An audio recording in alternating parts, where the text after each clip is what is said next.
Muhammad.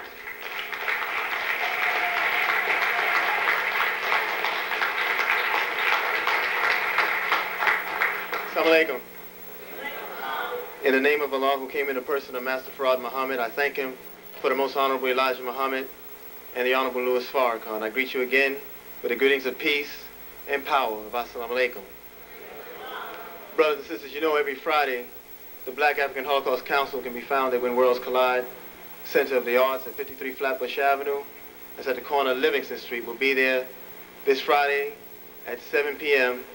and we'll be concluding the series that we have been doing on To Kill a Black Man, dealing with the conspiracy to commit murder on Brother Khalid.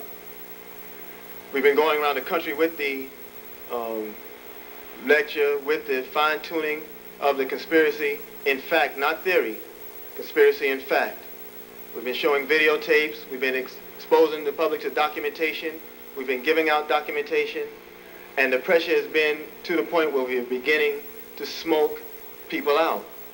No assassination or attempted assassination can be successful without someone on the inside willing to keep the interests of the outside. And you have to understand the parallel that we're dealing with here when you're looking at Brother Khalid. When you're looking at him, you know, you compare him to Malcolm often, and you should, and you're only right to, and we should compare those histories. But there's one thing distinctly different about this history. Brother is alive, and we intend for him to live. That's a distinct difference. The other side of it is that his supporters are alive and rolling right along with him. You see, so many times you have a situation where people come up and they speak on Malcolm and what Malcolm meant to movement, but they were not there with Malcolm. And it's easy to say whatever the hell you want to say, because you can put the period behind a sentence that a dead man can't come correct or prove to be false or make the other people talk and show and prove.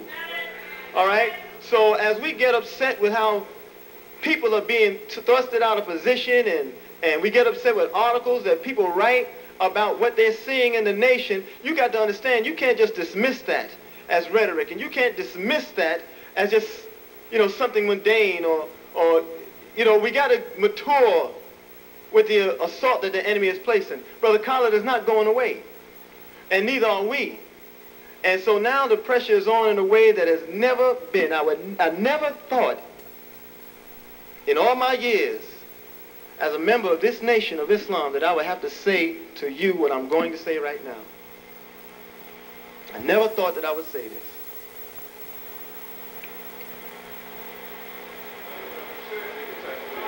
Please, brother, take your time. Help yourself.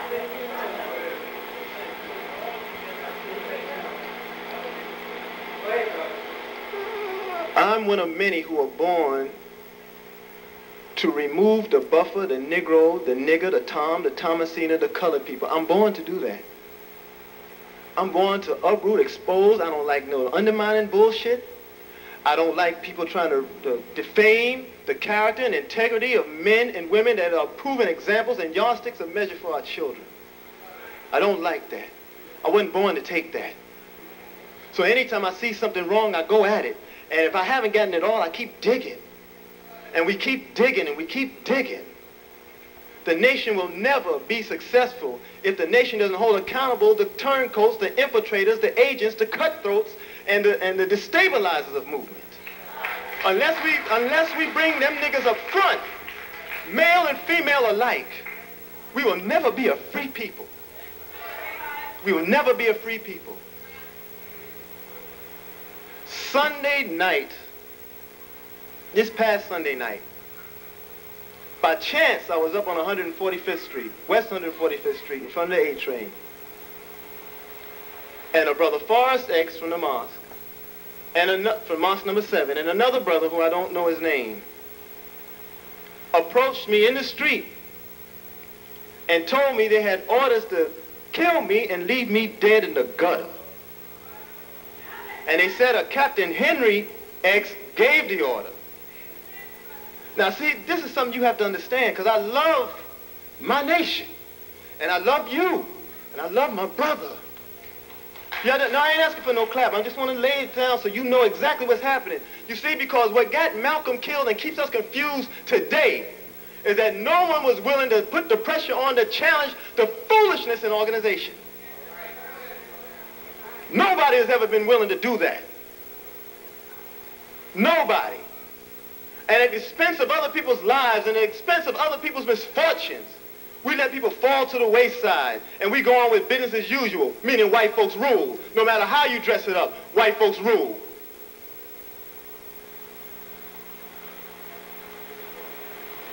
There are people in the nation, there are people in movement, there are people in UAM, there are people everywhere that don't all mean the best for the organization, the best for our people.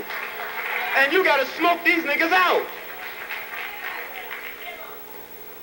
When we come to you with the conspiracy, it's in fact, we're telling you that we know what time it is. Why wait? You're in the most exciting time in your life as black African people. Because you have the opportunity, you sitting right here, have the opportunity to correct the wrongs, correct the ills in struggle, to slay your enemy. I mean, why wouldn't you live for that? To take them out, why wouldn't you live for that? What are you holding on to so dear? What the hell is he giving you? What the hell we need spies for? Crackers got satellite to spy. They don't need none of us to do any spying for them.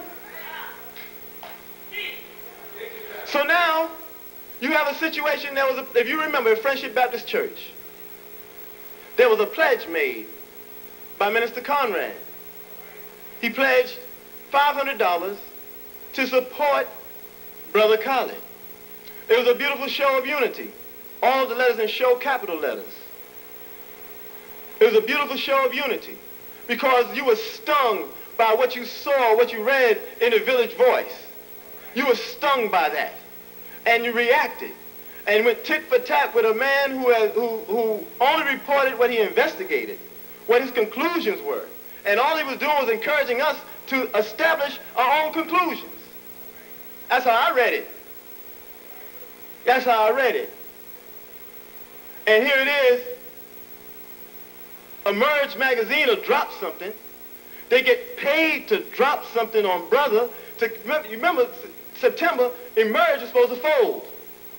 They had no money. BET wasn't backing them. BET is Viacom. BET is Cablevision. BET is Rockefeller, Rothschild, the whole nine. Right? All right? They had no more money. They made a deal with George Curry. And that's where you got the article with Chavis on the cover, but he wasn't the feature of the book. It was Brother Khaled.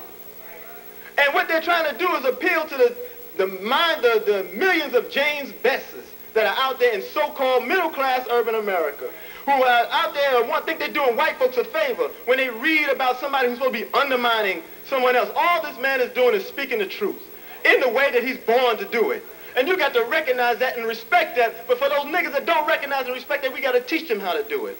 And you're not going to teach them by romanticizing this crap. Now, the point is that that pledge was made, but it was never delivered.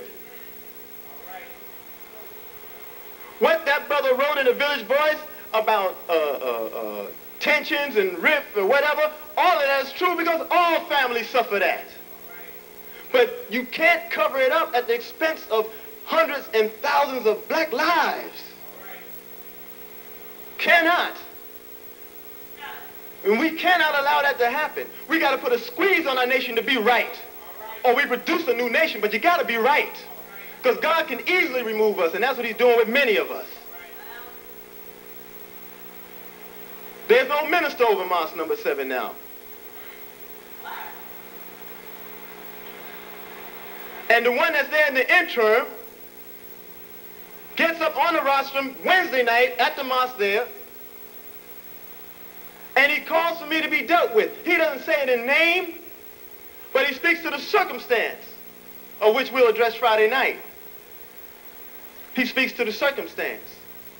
A captain gives an order, and these fools come up on me, and if it were not for the brothers in the street that had the tools to make things happen. You hear what I'm saying? It could have been a different equation. And what I'm saying to you is you would have never known why things happened the way they did. And you would have gone on with business as usual. You can't romanticize the fact that this man's life was almost taken